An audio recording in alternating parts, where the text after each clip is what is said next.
جب مشہور برطانوی بحری جہاز ٹائٹینک حادثے کا شکار ہوا تو اس کے آس پاس 3 ایسے بحری جہاز موجود تھے جو ٹائٹینک کے مسافروں کو بچا سکتے تھے۔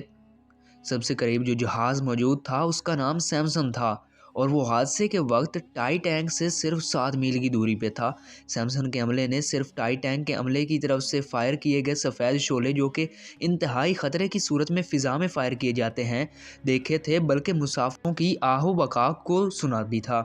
لیکن کیونکہ سیمسن کے عملے کے لوگ غیر قانونی طور پر انتہائی قیمتی سمندری حیات کا شکار کر رہے تھے اور نہیں چاہتے تھے کہ وہ پکڑے جائیں، لہٰذا ٹائٹینک کی صورتحال کا اندازہ ہوتے ہی بجائے مدد کرنے کے وہ جہاز کو ٹائٹینک کی مخالف سمت میں لے گئے۔ یہ جہاز ہم میں سے ان لوگوں کی نمائندگی کرتا ہے جو اپنے گناہوں بھری زندگی میں اتنے مگن ہو جاتے ہیں کہ ان کے اندر سے انسانیت کا احساس ختم ہو جاتا ہے اور پھر وہ ساری زندگی اپنے گناہوں کو چھپاتے گزار دیتے ہیں۔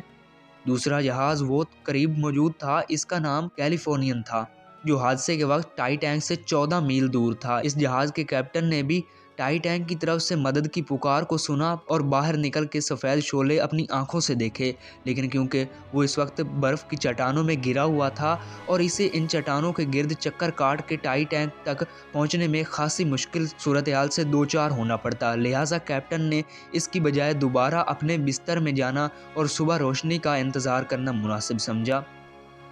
صبح جب وہ ٹائٹینک کی لوکیشن پہ پہنچا تو ٹائٹینک کو سمندر کی تہہ میں پہنچے 4 گھنٹے گزر چکے تھے اور ٹائٹینک کے کیپٹن ایڈورڈ سمتھ سمیت 1569 افراد موت کی گھاٹ اتر چکے تھے۔ یہ جہاز ہم میں سے ان افراد کی نمائندگی کرتا ہے جو کسی کی مدد کرنے کو اپنی آسانی سے مشروع کر دیتے ہیں اور جب تک حالات حق میں نہ ہوں کسی کی مدد کرنا اپنا فرض نہیں سمجھتے۔ تیسرا جہاز کارپیتھیا تھا جو ٹائٹینک سے 68 میل دور تھا۔ یہ جہاز کے کیپٹن نے ریڈیو پہ ٹائٹینک کے مسافروں کی چیخ سنی۔ صورتحال کا اندازہ ہوتے ہی باوجود اس کے کہ یہ ٹائٹینک کی مخالف سمت میں جنوب کی طرف جا رہا تھا، اس نے فوراً اپنے جہاز کا رخ موڑا اور برف کی چٹانوں اور خطرناک موسم کی پرواہ کیے بغیر مدد کے لیے روانہ ہو گیا۔ اگرچہ یہ دور ہونے کے باعث ٹائٹینک کے ڈوبنے کے 2 گھنٹے بعد لوکیشن پہ پہنچ گیا، لیکن یہی وہ جہاز تھا جس نے لائف بوٹس پہ امداد کے منتظر ٹائٹینک کے باقی ماندہ 710 مسافروں کو زندہ بچایا تھا اور انہیں بحفاظت نیو یارک پہنچا دیا۔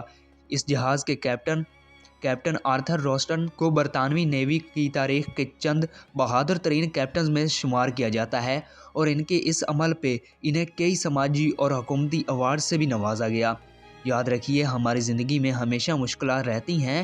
چیلنجز رہتے ہیں، لیکن وہ جو ان مشکلات اور چیلنجز کا سامنا کرتے ہوئے بھی انسانیت کی بھلائی کے لیے کچھ کر جائیں، انہیں ہی انسان اور انسانیت یاد رکھتی ہے۔ دعا کیا کریں کہ اللہ کسی کی مدد کی توفیق دے، کیونکہ یہ انسانیت کی معراج اور اعلیٰ ترین درجہ ہے۔ اللہ حافظ۔